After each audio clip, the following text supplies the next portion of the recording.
अस्सलाम वालेकुम नाज़रीन, आप देख रहे हैं प्रोग्राम गोया और मैं हूं अरसलान खालिद। इतवार के रोज़ जो होने वाली एपीसी है उसी पर ही इस वक्त सारी बातचीत की जा रही है। और अब सवाल ये है कि कल के दिन जब मुश्तरका एलामिया आ गया तो बहुत सारी चीज़ें जिन पे कहा जा रहा था कि पाकिस्तान पीपल्स पार्टी नहीं मानेगी, तो उस एलामिया में कल के दिन में जो इस्तीफ़े हैं वो शर्त जो पीपल्स पार्टी से मनवा ली गई है उसको भी एलामिया में दर्ज किया गया है। लेकिन गो ये कहा गया है कि ये आखिरी ऑप्शन के तौर पर इस सारे मामले को इस्तेमाल किया जाएगा। लेकिन अब भी जो बयानात आ रहे हैं और जो ख्याल ज़ाहिर किया जा रहा है वो यही किया जा रहा है कि किसी सूरत पाकिस्तान पीपल्स पार्टी मुस्ताफ़ी नहीं होगी। और इस वक्त एट स्टेक भी पाकिस्तान पीपल्स पार्टी है, क्योंकि सिंध में उनकी हुकूमत है। फिर भी बड़ी हद तक मना लेना या एलामिया में इस बात का शामिल कर लेना ये यकीनन मुस्तहकम होने, मजबूत होने और इकट्ठे होने की एक निशानी है इस एपीसी में तमाम पॉलिटिकल पार्टीज़ की, और एक संजीदगी को भी जाहिर करता है। उसके साथ साथ नवाज शरीफ साहब की तकरीर पर ख़ासी बात हो रही है। दीगर मामलात में कल शाम जो एक ख़बरें चलना शुरू हुई वो आर्मी चीफ़ और DGISI से जो मुलाकात थी अपोजिशन के मुख्तलिफ लीडरान की, उनकी बात सामने आई, फिर उनकी तस्दीक भी हुई, फिर उनकी तस्दीक शहबाज शरीफ साहब ने भी खुद की। और फिर ये कहा जा रहा है कि उसमें नैब के हवाले से गिले शिकवे किए गए, जबकि बड़ा वाज़ेह तौर पर यह मौक़िफ़ है जो अपोजिशन की जमातें हैं कि नैब के हवाले से गिले शिकवे नहीं किए गए, बल्कि उन्हें यह बताया गया था कि गिलगित बल्तिस्तान के हवाले से ये मीटिंग है और उसी पर ही ज़्यादा बातचीत की गई। और फिर एक सवाल जो शहरी रहमान साहिबा फरमा रही हैं वो ये कि उन्होंने एक सवाल वहाँ पर किया कि वज़ीर आज़म क्यों नहीं चेयर कर रहे, क्यों नहीं हेड कर रहे इस मुलाकात को। और फिर ये भी कहा गया कि ये मुलाकात वज़ीर आज़म हाउस में क्यों नहीं हो रही। और फिर इसके साथ साथ ये भी कि वज़ीर आज़म मौजूद थे लेकिन वो दूसरे कमरे में थे और यहाँ पर एक मुलाकात हो रही थी और उन्होंने अपोजिशन के लीडरान से मिलना या मुशावरत करना या बात करना मुनासिब नहीं समझा। इस सारे मामले में बज़ाहिर एक सवाल ये है कि जो एलामिया जारी हुआ है एपीसी का, अगर कहा जा रहा है उसकी आधी चीज़ों पर भी अमल पैरा हो जाए अपोजिशन और उस पर कायम रहे, तो इस वक्त जो इमरान खान साहब जिस तरह तर्ज़ हुक्मरानी है या जिस तरह से वो सोलो फ्लाइट के आदी हैं, आधी चीज़ें भी कर ली जाएँ तो मजबूर हो जाएंगे खान साहब कि वो अपोजिशन को साथ लेकर चलें या वो उनके साथ मुशावरत करें।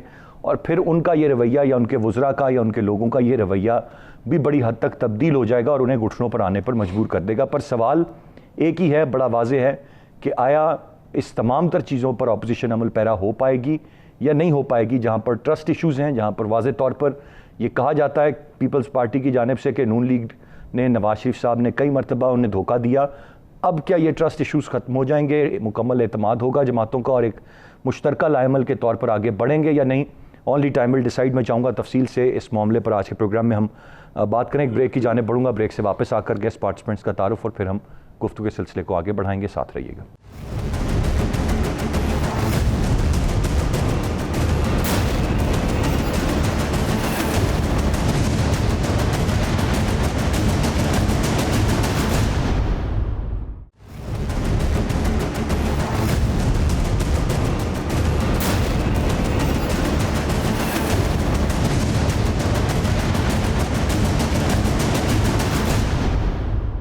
जी वेलकम बैक। मैं गेस्ट पार्टिसिपेंट्स का तारुफ कराता चलूँ। प्रोग्राम में ज्वाइन किया मैं ताहिर मलिक साहब ने, सीनियर तज्ज़ियाकार हैं, बहुत शुक्रिया आपके वक्त का। ब्रिगेडियर रिटायर्ड अमजद अली साहब हमारे साथ मौजूद हैं, सीनियर तज्ज़ियाकार हैं आप भी। और कामरान मुर्तज़ा साहब हमारे साथ प्रोग्राम में मौजूद हैं जो कि माहिर कानून हैं, सीनियर कानूनदान हैं, सीनियर तज्ज़ियाकार हैं। बहुत शुक्रिया तीनों मोअज़्ज़ज़ मेहमानों का। गुफ्तगू का आगाज़ मैं कामरान मुर्तज़ा साहब आपसे करूँगा। सर कैसे देखते हैं ये एपीसी मौलाना फजल रहमान साहब की ख्वाहिश थी, हो नहीं पा रही थी, उस तरह से इकट्ठे नहीं हो पा रहे थे, नवाज शरीफ साहब एक अरसे से खामोश थे, पीपल्स पार्टी की दावत पर ये एपीसी हुई, लेकिन एक जो मुख्तलिफ सोशल मीडिया या मुख्तलिफ मीडिया ने ये जो जिक्र किया गो कि ये काविशें सारी मौलाना साहब की थी, ये आइडिया मौलाना साहब का था, लेकिन कहीं ना कहीं नवाज शरीफ साहब और जरदारी साहब की प्रेजेंस की वजह से कहीं पीछे चले गए मौलाना फजल रहमान साहब, जिनके सर ये सेहरा सजना चाहिए था या जिनको आगे होना चाहिए था उस तरह आगे नहीं आ रहे, उस तरह सामने नहीं आए, लाइमलाइट में नहीं आए, चाहे मीडिया हो चाहे अदरवाइज हो। क्या राय होगी सर इस पर आपकी? नहीं, देखिए इसमें तमाम पार्टीज़ की जो है ये इसमें काविशें शामिल थी और सिर्फ ये कहें कि मौलाना साहब जो है ना उनकी ख्वाहिश थी, ऐसा नहीं है, बल्कि पब्लिक एट लार्ज की जो ख्वाहिश थी कि अब लोग जो है वो इकट्ठे हो जाएं। और इस बात का एहसास जो है ये दो बड़ी पार्टियों ने भी किया है। हमारी तो हम तो एक प्रोग्राम लेके चल रहे थे, इमीडिएटली आफ्टर इलेक्शन हमने ये हमारा प्रोग्राम जो है ना वो हमने पब्लिक के सामने रख दिया था, मगर चूंकि बाकी दो बड़ी पार्टियां नहीं आ रही थी या उस तरह से खुल के नहीं आ रही थी, तो वो शायद उस तरह से बात आगे बढ़ नहीं पा रही थी। मगर अब उन्होंने भी एहसास किया कि आवाम ये चाहती है कि इसमें जो है ना ये गवर्नमेंट को मज़ीद वक्त ना दिया जाए। तकरीबन आधा वक्त ये गुजार चुके हैं और आधे वक्त में जितना वो बेड़ा गर्क कर सकते थे वो बेड़ा गर्क कर चुके हैं। तो अगर उनको दे दिया, बाकी रिमेनिंग टाइम भी दे दिया जाए और उस वक्त मुकर्ररा पे अगर इलेक्शन हो, तो उसका नतीजा ये होगा कि पाकिस्तान इतना मकरूज हो जाएगा या इसको ठीक करने का जब अमल शुरू होगा। मैं कामरान मुर्तज़ा साहब दो चीज़ें क्विकली जानना चाहूँगा। एक चीज़ जो समझ में नहीं आई, आप बेहतर बता सकते हैं। एक तो ये कि मरियम औरंगज़ेब साहिबा को पर्ची दे रही थी मौलाना फजल रहमान साहब को, जिनका ताल्लुक नून लीग से है। होस्ट इस सारे मामले को ये APC को बिलावल साहब पीपल्स पार्टी कर रही थी और मौलाना साहब किसकी दी हुई चीज़ पढ़ रहे थे, ये एक सवाल है। दूसरा ये कि मौलाना के लॉन्ग मार्च के हवाले से बड़ा वो नाराज़ नज़र आया, या उस तरह से ताउन नहीं हुआ था नून लीग का या पीपल्स पार्टी का जिस तरह से कमिट किया गया था, बिलखुसूस नून लीग का। तो वो भी कहीं ना कहीं रिजर्वेशन है कि अब भी ये उस तरह साथ रहेंगे या नहीं रहेंगे?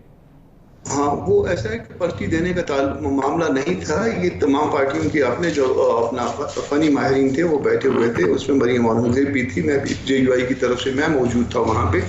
जो हमारे जो रिजर्वेशंस थी वो हमने बता दी थी उनको।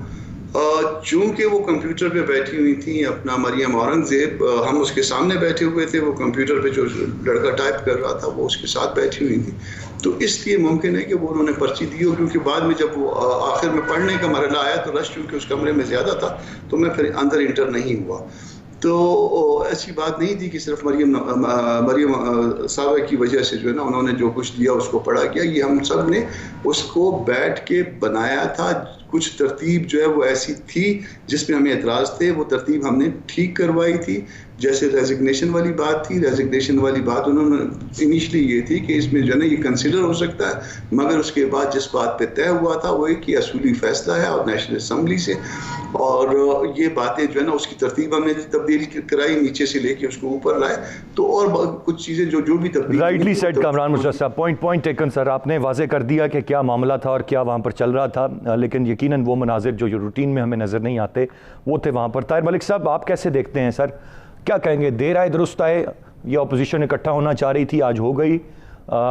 किस हद तक खलूस नीयत से ये इकट्ठे हुए हैं और अब किस हद तक एतमाद जो है वो बरकरार रहेगा और ये फिर कहीं बिखर नहीं जाएगा मामला? कैसे देखते हैं इसे आप? देखिए, ये कोई नई रवायत नहीं हमारी सियासत में। जब भी कोई हुकूमत आती, एक दो जो चीज़ें पाकिस्तान में पॉजिटिव हुई हैं वो ये हुई हैं कि हम पिछले 10 साल से देख रहे हैं कि हर हुकूमत अपनी मदद पूरी करती है और पुरअमन इंतकाल इक़्तिदार होता है। तो गो कि इमरान खान साहब की हुकूमत अवामी तवक्कुआत पे सो फार पूरा नहीं उतर सकी, लेकिन मेरी ख्वाहिश होगी एक एज ए प्रो डेमोक्रेसी और एनालिस्ट के कि ये हुकूमत भी अपनी मियाद पूरी करे और डिलीवरी और परफॉर्मेंस बेहतर बनाए। अब हम मिडल ऑफ द ब्रिज हम आ गए हैं और दरमियानी मुद्दत आ गई है, 2 साल हो गए, तो ये एक दबाव का ज़रिया। इस दबाव को इमरान खान साहब कैसे ख़त्म कर सकते हैं? उन्हें चाहिए कि वो पोलराइजेशन को ख़त्म करें, और पोलराइजेशन को ख़त्म करना पाकिस्तान के भी मफाद में। देखिए, चीफ़ ऑफ आर्मी स्टाफ पूरे पाकिस्तान के चीफ़ ऑफ आर्मी स्टाफ है। अगर वो पार्लिमानी जमातों से पाकिस्तान के लिए मिल सकते हैं फॉरेन पॉलिसी पे, इकॉनमी पे और कश्मीर पे और GB के स्टेटस के लिए, तो जब पाकिस्तान की बात आ जाए तो फिर मेरी अला नहीं होनी चाहिए, ज़ाती मामलात में हो सकती है। इस पोलराइजेशन को ख़त्म करना इमरान खान साहब का फ़र्ज़ है, और आपको अपोजिशन की ज़रूरत पड़ेगी। फैटफ बिल हो, वो नैब ऑर्डीनेंस हो, वो पार्लियामेंट में कानून साजी हो। अभी ये जो पोलराइजेशन है, इसकी वजह से जो स्टेट को चैलेंजेस है वो हम रिस्पॉन्ड नहीं कर रहे, और घर के अंदर लड़ाई लड़ी हुई पाकिस्तान के मफाद में है कि पूरी दुनिया में अपोजिशन करती है और हुकूमत डिसीजन लेती है। ना हुकूमत डिसीजन ले रही है और ना अपोजिशन उस तरह से अपोजिशन कर रही है, वो सिस्टम पे सवालात उठा रही। तो ये जो मॉडल है, ये पाकिस्तान का दुनिया में यूनिक मॉडल है जी। हमारे इदारों को मजबूत होना चाहिए, डेमोक्रेसी को, पॉलिटिकल गवर्नमेंट्स को डिलीवर करना चाहिए, पोलराइजेशन को ख़त्म होना चाहिए। और इसका फ़ायदा ये हुआ जो आप बात कर रहे, नवाज़ शरीफ साहब रेलिवेंट हो गए, उनको सबसे ज़्यादा फ़ायदा हुआ है। जो लोग कल कह रहे थे कि डील है, उनका वर्कर मायूस था, मरियम नवाज़ का ट्विटर अकाउंट खामोश था, मियाँ साहब ने वहाँ चुप का रोज़ा रखा, तो वो सब रोज़ा भी तोड़ दिया, उनका वर्कर भी जो है वो फाल हो गया, और जो रवायती वो बयानियाँ दे रहे थे पार्लियामा लीग के बाद वो भी उन्होंने रिवाइव कर दिया, और वो डिस्कस भी हो रहे। अब 3 वज़ीरों को उनके खिलाफ नवाज़ शरीफ की गर्दान करते हुए प्रेस कॉन्फ्रेंस करनी पड़ी, और वो दोबारा से मुझे ये नज़र आ रहा है कि रेलिवेंट हो गए, वो रेलिवेंट हो रहे हैं, ये हो गए हैं, ये आपको नज़र आ रहा है। ब्रिगेड साहब, आपसे जानना चाहूँगा, जो तकरीर थी उसमें मौलाना साहब का मौक़िफ़ बड़ा वाज़ेह है, नवाज़ शरीफ साहब का बड़ा वाज़ेह है, और इस्टेब्लिशमेंट के किरदार और सियासत से दूर होने की बात हमारी अस्करी क़यादत ने वाज़ेह किया है कि कोई ताल्लुक़ नहीं है उनका।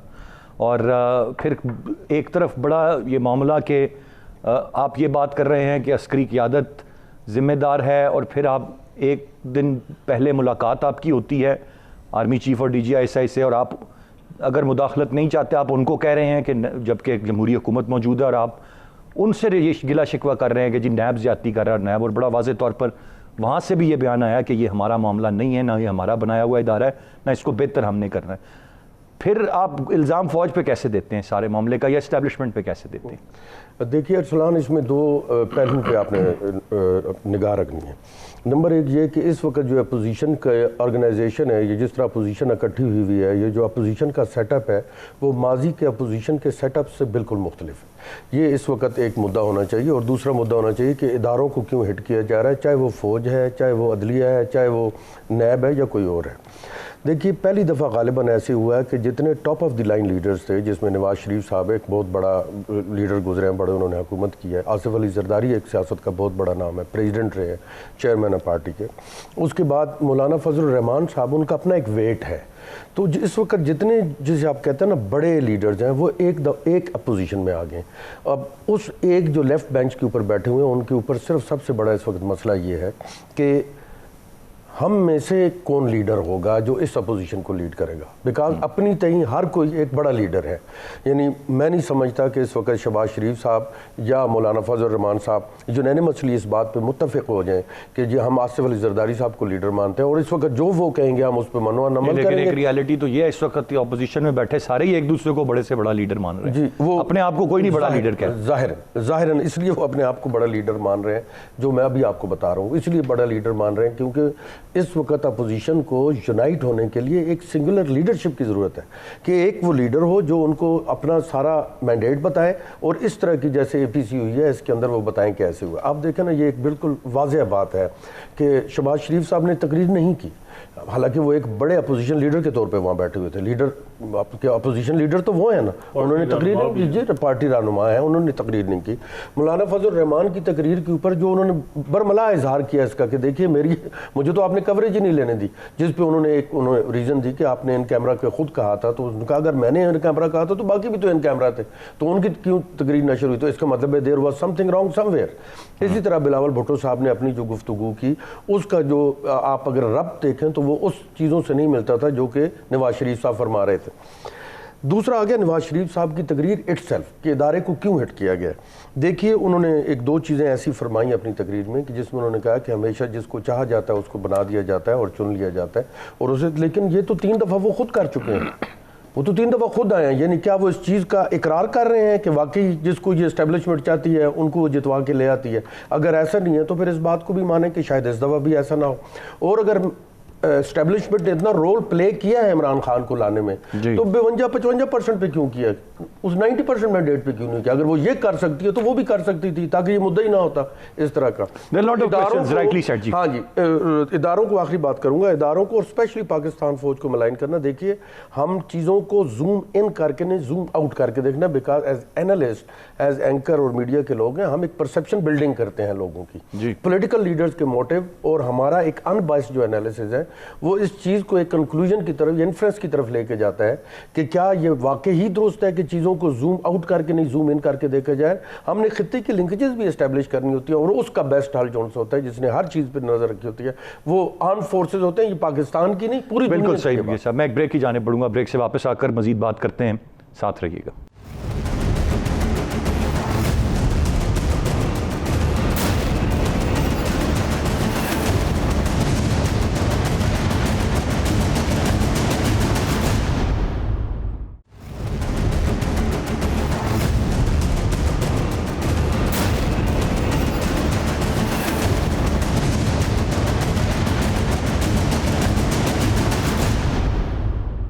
जी वेलकम बैक। कामरान मुर्जा साहब, बहुत सारे सवालात हैं। अभी जिस तरह ब्रिगेड साहब ने भी कहा कि क्या आया ये पॉसिबल है कि अपनी अपनी क़यादत और सब मिलकर चलें, क्योंकि ये भी ऐसी कोई अनहोनी बात नहीं है, चला जा सकता है। लाजमी नहीं है कि एक सिंगल लीडर ही की आपको तलाश हो, क्योंकि सब पॉलिटिकल पार्टीज़ अपना अपना बैकग्राउंड, अपना अपना मंशूर, अपना अपना मोटिव, तमाम तर चीज़ें रखती हैं। दूसरा सर ये फरमाइएगा कि जिस तरीके से नवाज शरीफ साहब ऑल आउट गए, तो एक जो तासुर इस वक्त हुकूमत की जानिब से दिया जा रहा है कि ये भारतीय मीडिया को बड़ी खुशी हुई और भारत बड़ा खुश हुआ, और ये भारत को खुश करने के लिए नवाज शरीफ साहब ने इस टाइमिंग को चुना और ये बयानियाँ अपना सामने रखा। क्या कमेंट होगा सर इस पे आपका? देखिए, इस माइंडसेट को चेंज करना पड़ेगा। आप अगर पहले दिन से अगर पाकिस्तान बनने के बाद के मामला से शुरू कर लेते हैं, तो आप जब अयूब खान को अगर फ़र्ज़ करिए, अयूब खान से ले लीजिए, अयूब खान से ले लीजिए, तो उन्होंने मोहतरमा फातिमा जिन्ना साहबा को जो है ना वो बता डिक्लेयर कर दिया। और मैंने ये भी उसमें देखा है कि उन्होंने जो है ना कहा कि वो और खान अब्दुल गफ्फार खान साहब मिले हुए और वो पख्तूनस्तान बनाना चाहते हैं। तो और इसके बाद मुख्तलिफ बाकी तो सारी हिस्ट्री पाकिस्तान की आपके सामने है कि जो मुखालिफ था उसको जो है ना इंडिया के साथ मिला दीजिए, उसको किसी दूसरे मुल्क के साथ, दुश्मन मुल्क के साथ मिला दीजिए, तो ये गैर मुनासिब बात है। इस तरह से नहीं करना चाहिए। हम सारे मुहब्बे वतन हैं, हम सब का पाकिस्तान है, ये अदारे हम सब के पाकिस्तान है। इशू सिर्फ इतना है कि अदारे और सारे मामला दस्तूर के अंदर चलें, सबस किताब के अंदर चलें। हम अगर फ़ौज अजीम है, हम इसको अजीम तर बनाना चाहते हैं। पाकिस्तान अजीम है, हम इसको बहुत अजीम तर बनाना चाहते हैं। इसके ऊपर कोई जो है ना वो कॉम्प्रोमाइज़ नहीं है। कोई जो है ना इंडिया के साथ नहीं मिला हुआ, कोई इंडिया की ज़ुबान नहीं बोलता, ना कोई हम में से किसी ने इंडिया नहीं रहना। अगर नवाज शरीफ के ऊपर बात आ रही है तो उसने लाहौर के बजाय जाके कभी भी दिल्ली में नहीं रहना। आज इंग्लैंड में, कल वापस आ जाए। तो ये बात नहीं है। हम सबका ये मुल्क है, ये हमारा वतन है, हमारी अपनी धरती है। हमने इधर रहना है और हर कीमत पे रहना है। जिस तरह के भी हालात होंगे हम यहीं पे रहेंगे, और ना हमने किसी दूसरे मुल्क की तरफ देखना है। हमारा जो किबला काबा तो वो है, और उसके बाद जो अगर किसी चीज़ की अगर कोई वक़्त है तो वो पाकिस्तान की है। कामरान मुर्जा साहब, इस वक्त जितने भी इंडिपेंडेंट तज्ज़ियाकार हैं, सीनियर सहाफ़ी हैं, जो तमाम तर लोग हैं, वो इस वक्त जो एलामिया जारी हुआ या जिस तरह से ये APC हुई, गो कि इस पर ये जो नवाज शरीफ साहब ने फ़ौज के हवाले से छोटी मोटी बातें अपनी जगह, लेकिन ओवरऑल एलामिया को बहुत ताकतवर एलामिया वो कह रहे हैं। ये सबकी राय है अक्रॉस द बोर्ड, इसमें कोई छुपी हुई बात नहीं। लेकिन जो सवाल वो उठाते हैं वो ये कि इस एलामिये पर अगर अमल पैरा हो जाए ऑपोजिशन की जमातें, ये एक बहुत बड़ा सवालिया निशान है। और उसमें मैंने आपसे पहले भी सवाल किया था कि आपकी जमात के साथ तो खुद हाथ हो चुका। नून लीग ने जो आपके साथ किया, मौलाना फजल रहमान साहब जब लॉन्ग मार्च लेकर आए, तो ये मामलात अब भी कहीं ना कहीं रहेंगे कि पीपल्स पार्टी जिस तरह हमेशा कहती है कि नवाज शरीफ साहब ने उन्हें धोखा दिया। नवाज शरीफ साहब ने एक तरह से धोखा तो नहीं कह लीजिए, लेकिन अपनी कमिटमेंट या साथ नहीं निभाया जब मौलाना लॉन्ग मार्च लेकर आए। ये मसाइल किस हद तक इम्पोर्टेंट हैं सर? देखिए, अब जो इसको आप दो हिस्सों में तकसीम कर लीजिए। एक हिस्सा जो है ना वो जो इतना ताकतवर एलामिया था, उस एलामिया के बाद और उससे पहले भी जो इस वक्त जो नैरेटिव बिल्ड हो चुका है, जो आपकी इस्टेब्लिशमेंट है, जिसको आपको उर्फ आम इस्टेब्लिशमेंट कहते हैं, वो शायद आपको अब बैकफुट पे नज़र आ रही है। आप वो जो है ना वो इस इल्ज़ाम से जान छुड़वाना चाह रही है कि वो इस इलेक्शन में जो है ना उनका जो कोई किरदार था।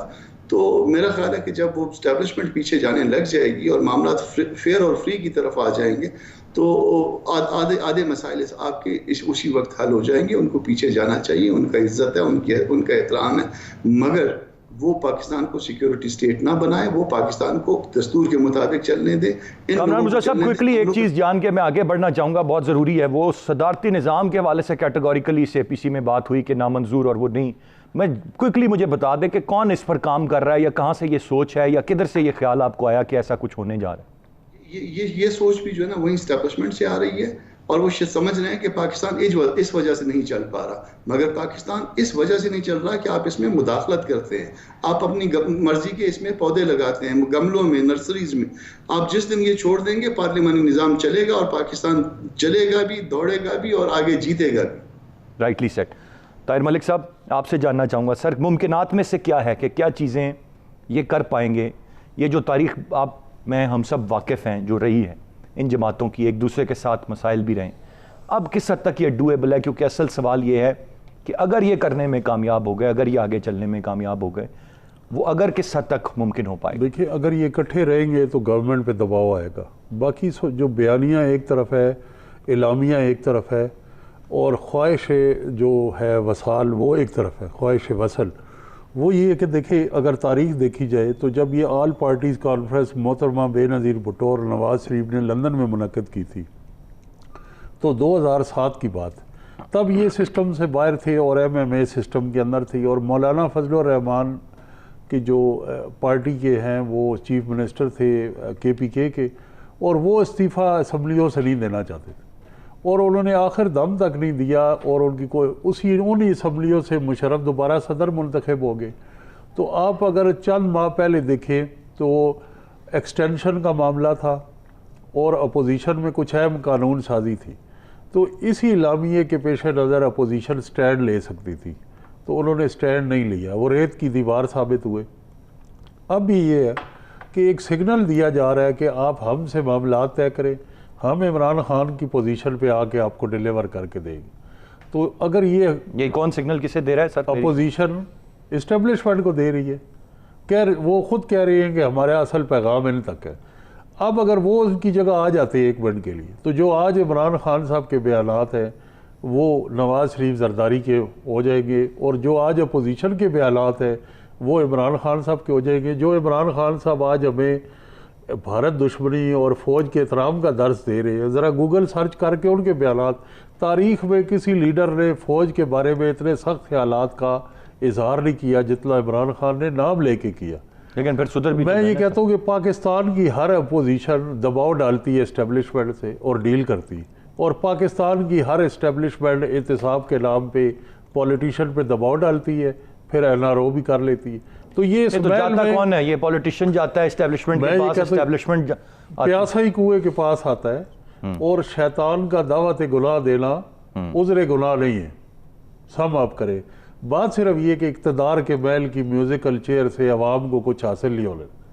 मैंने आज सुबह की अखबार में ये देखा, पहले गौर अयूब साहब का सुना कि सर्दियों में तैयार हो जाए गैस नहीं, फिर नदीम बाबर साहब ने कहा सर्दियों में तैयार हो जाए गैस नहीं, वजीर आज़म इमरान खान ने कहा गैस पेज पे अखबारों और आज सुई गैस का महकमा कह रहा है। तो मेरा ये सवाल है, ब्रिगेड साहब क्या बड़ा महदूद है, हुकूमत का काम सिर्फ ऐलान कर देना है? ब्रिगेड साहब एक इक्वेशन मुझे सॉल्व कर दें। FATF के कानून के हवाले से जॉइंट सेशन होता है, किस तरह लोग गैर हाजिर होते हैं, वो पास हो जाते हैं, 8 बिल पास हो जाते हैं, फिर ये जो मुलाकात है आर्मी चीफ, इसकी खबर आ जाती है, फिर APC होती है, फिर ये खबर बाद में लीक होती है, और फिर ये पता चलता है कि नैब के हवाले से कहा जा रहा था, वो कहते हैं जी नहीं गिलगित बल्तिस्तान पर मुलाकात। ये इक्वेशन ज़रा मुझे सॉल्व कर दें, ये हो क्या रहा है? ये बड़ा क्लियर है। देखिए, इसमें चूंकि ज़हनी तौर पे पॉलिटिकल लीडरशिप ज़हनी तौर पे, मतलब हम अगर मैं कहूँ पैराडॉक्सिकली, वो ये समझते हैं कि सारा कुछ फ़ौज करती है, और वो अपना मसीहा फ़ौज को समझ के अपोजिशन लीडर्स भी उनके पास पहुंच जाते हैं, और हुकूमती पार्टी के भी कुछ अरकान शायद उनसे मिलते हों, लेकिन फ़ौज का मुद्दा इस वक्त पॉलिटिक्स है ही नहीं। देखिए खित्ते की कितनी वॉलेटाइल सिचुएशन है, इस वॉलेटाइल सिचुएशन में आप देखें कि फ़ौज पॉलिटिक्स करेगी या बाहर मगरबी और ईस्टर्न एंड वेस्टर्न बॉर्डर्स को अंगेज करेगी, और उसके अलावा जो कुछ इस वक्त खित्ते में हो रहा है, आपका ख्याल है देखिए ना 5.5 लाख फ़ौज है, 5.5 लाख फ़ौज से आप क्या क्या उम्मीद कर सकते हैं? क्या वो पूरा ईस्टर्न बॉर्डर लुक आफ्टर करे, गवादर लुक आफ्टर करे, आपका CPEC लुक आफ्टर करे? छोटी सी बात होती है, आप आर्टिकल 245 की आड़ में फ़ौज को बुला के कहते हैं जी रक्षा नहर में गिर गया, निकाल दें, आपके पास तो डाइवर्स हुई हैं। अगर इस हद तक आप करेंगे, और इससे ले के बड़े से बड़े जितने डिजास्टर मैनेजमेंट जो उनसे वो फ़ौज करेगी, कोविड-19 आया वो आ जाए जी फ़ौज, कराची की सूरत हाल, पानी खड़ा हो गया, फ़ौज को बुला लें, और ये हर फ्रंट पे कमिट करके पाकिस्तान फ़ौज को, और फिर आप कहेंगे जी फ़ौज तो हमारी सियासत में मुदाखलत कर रही है। क्योंकि कितनी की बड़ी फ़ौज है भाई, कितने कोई 50 लाख की फ़ौज आपने रखी हुई है, कितने बड़े ब्रेन्स आपने रखे हुए हैं कि वो हर फ्रंट पे आपको ये सब। देखिए इमरान, मैं आपको बताऊं, अरसलान मैं आपको एक बात बताता हूँ, सॉरी नहीं रहेगा इंशाल्लाह अगले 6-7 साल, आप फिक्र ना करें। मेरे फौज की नहीं, मैं सिविलियन हूँ, मैं रिटायर्ड फौजी हूँ, मैं सिविलियन हूँ, यकीनन आप ज़रा थोड़ा देखिए। इमरान खान की जो गलती है ना, Imran Khan as a prime minister, leadership में flexibility plus compromise is equal to magnanimity.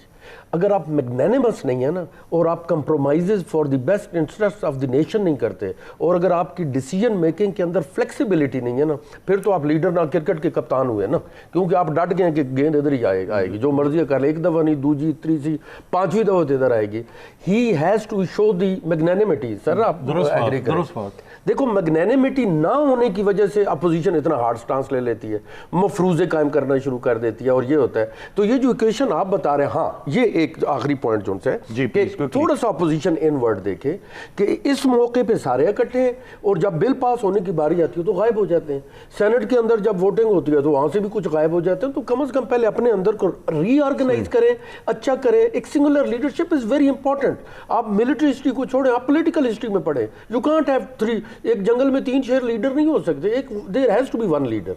ठीक है, वो शेर सारे तगड़े होंगे but one has to be leader, they have to say. Rightly said, जैसे पॉइंट टेकन। बहुत शुक्रिया अदा करना चाहूँगा मैं तीनों मौजूद मेहमानों का। गुफ्तगू आपने सुनी, लेकिन as a matter of fact इतवार की CPC के बाद मंजरनामे पर एक बड़ी वाज़ेह तब्दीली हमें नज़र आई, और अब आने वाले दिन ये बताएंगे कि मामलात किस सिमत में जाएंगे और उसमें कितनी डिटर्मिनेशन इन अपोजिशन की जमातों की रहेगी, वो एक की फैक्टर होगा। आज के प्रोग्राम से इतना ही। अरसलान खालिद को इजाज़त दीजिए, अल्लाह ने के बाद।